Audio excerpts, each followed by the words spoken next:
Well, guys, it's finally here. Amphibia, my favorite running cartoon, has come to an end. And it was a pretty good one, I think. Like, I do feel like one aspect of the ending fell a little flat for me, and I'll talk about that. But at the same time, it's definitely my hang-up more than it's a problem with the show, which I'll also talk about. So, overall, I really do feel like this very bittersweet ending of this amazing show was pretty successful. Basically everything that I think we all expected to happen happened here. It turns out that the moon, the menacing red moon of Amphibia, this entire time has been a giant mechanical construct for use by the core. And so the core flies up there, the little helmety piece that was attached to Marcy flies up there, plugs itself into the moon, and it's decided it's just going to wipe out all of amphibian society as retaliation for its plans failing. So the girls have to reconnect with the music box, with the stones, and finally assume their calamity forms together and fly up there to DBZ fight the moon and all of its mechanical minions. And it's over the top, and it's cheesy, and it's fantastic. It all happens to a neat remix of No Big Deal. It looked great. And I think my favorite part of the entire thing is that as a reward for her turning down that forever perfect fantasy offered to her by the core, Marcy gets to live out a version of that fantasy. She gets to live out going on a big crazy fantasy adventure with her friends in real life.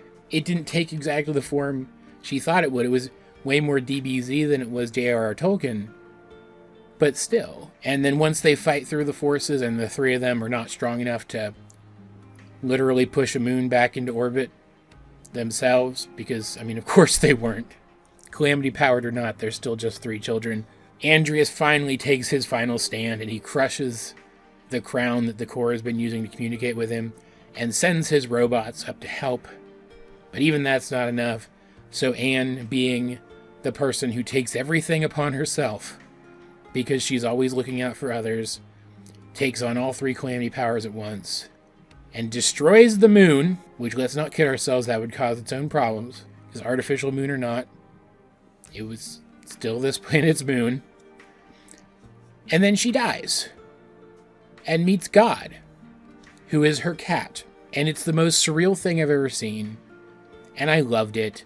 God offers to make her the new god. It's basically the end of Madoka Magica, if you've ever seen that, except that rather than basically elevating herself to be God, Anne is given the option to be God instead. It's not literally God, it's like the guardian of the powers, or the three powers, or whatever, something like that.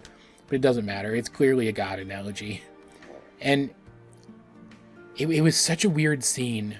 Actually, all jokes aside, it reminded me of, and this is relevant because it's in the news again, the ending of the first Percy Jackson series, where as a reward for saving the world, this 16-year-old kid is offered to be made a god, and he's like, no, I'm not responsible enough for that yet.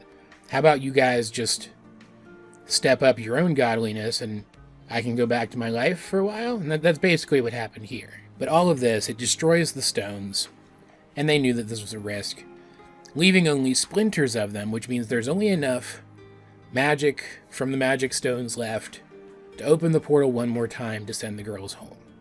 Which means that seemingly they're going to be separated from Amphibia forever. So, after Anne is of course sent back down to Amphibia by her cat, God, and everybody says their goodbyes, very touching goodbyes, the girls go back, and Marcy does move away, and the girls kind of all fall out from each other until they reunite 10 years later, and we get a little snippet of one of their days on the day that Marcy comes back, and the three of them reunite finally. We see that Sasha has become a child psychologist, Marcy is an author, which is just perfect, and Anne has become a herpetologist, specifically a zoologist who focuses on the study of amphibians, which could not be more perfect for her.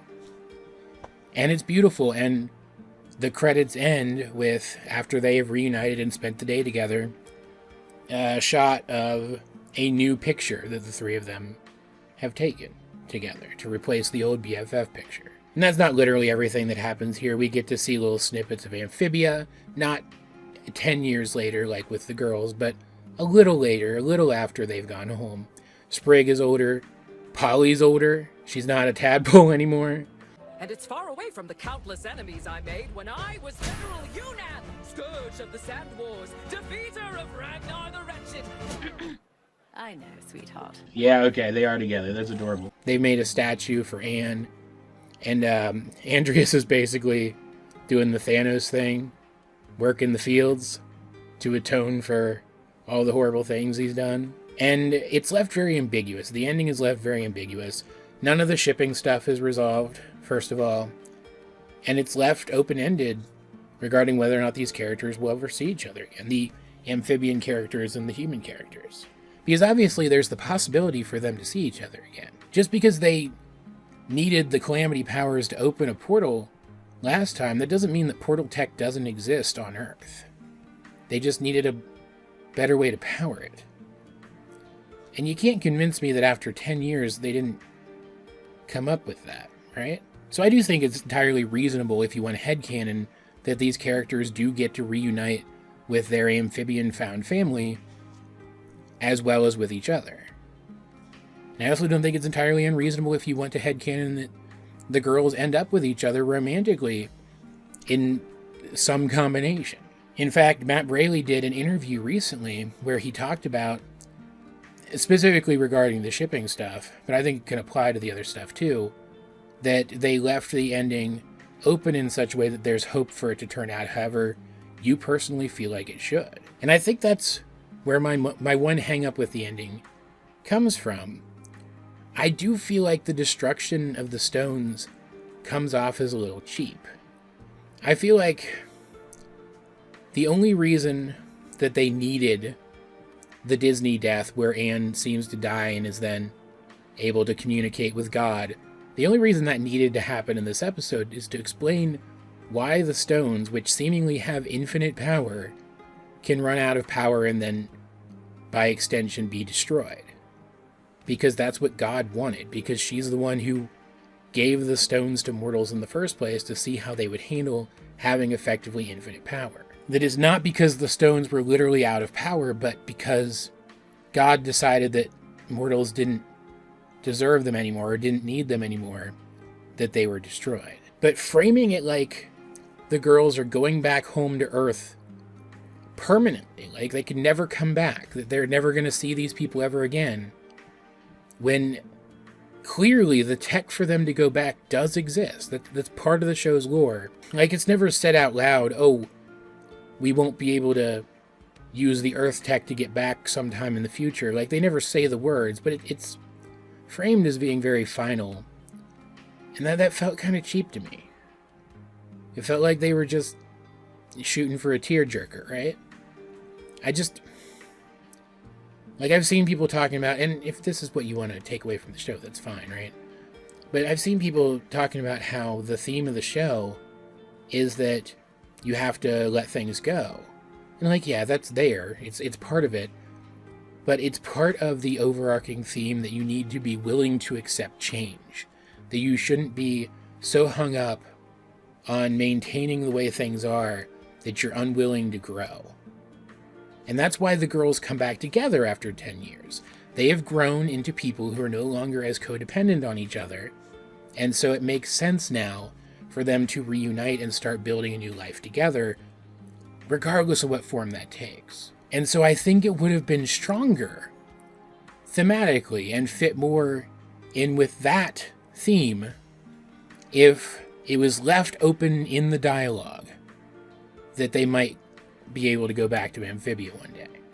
Because let's not kid ourselves here. Where is that portal tech now? It is undoubtedly with Mr. X and the government. His specific branch of the government. And we already know that Anne's parents were working with him. What if they're still working with him now? Isn't that possible?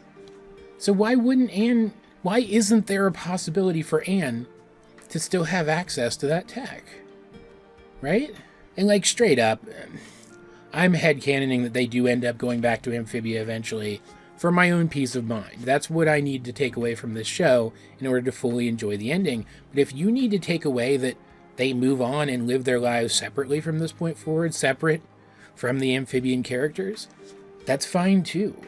That's what's great about an open ending like this, and is why I do think the ending of the show works so well, because at the end of the day, you can take whatever message away from it you need. And that's what one of the other themes of this show is, that we should try to be what each other needs. The show is trying to be what we need, regardless of what that is. Just because I choose to headcanon that these girls do end up together romantically at some point in the future, and that they do end up opening two-way travel between Earth and Amphibia at some point in the future of their universe, doesn't mean that that's the only good way that this story could end, if that makes sense. You get what I'm saying, right? Though I will say, that same interview that I referenced a minute ago, in that same interview, Matt Braley keeps making excuses, and they're perfectly valid excuses. If they're 100% accurate, then, I mean, they make sense. But he keeps making excuses for the girls blushing at each other throughout the entire show. And then there's that new BFF photo at the end of the credits, and they're holding hands lovingly and blushing at each other again. And like, yeah, you can take something platonic away from that, sure. But this almost feels to me, and maybe it's because I was there for this, that it feels this way to me. Maybe that's why some of the younger viewers aren't quite getting it.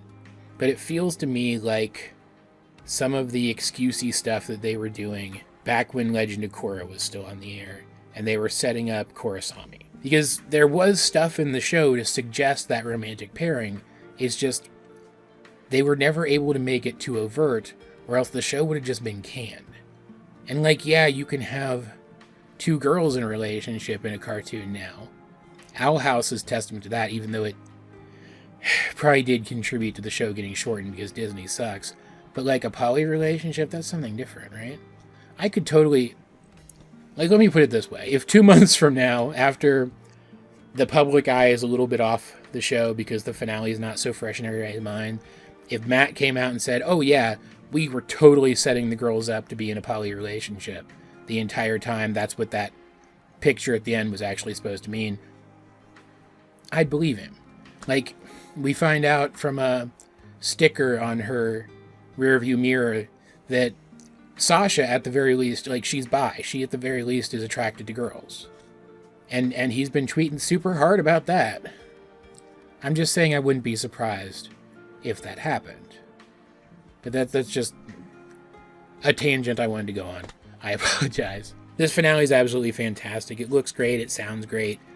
It's thematically strong. It's emotional. And just because I feel like I might have done it a little bit differently does not detract from what it actually manages to accomplish. Though I do have to ask,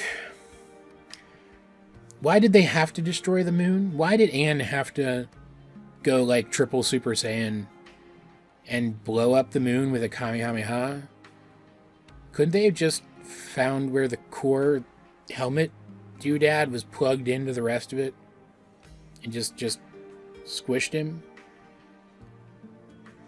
Wouldn't that have fixed it? I don't know if it would have, but like it feels like it should have been an option, right?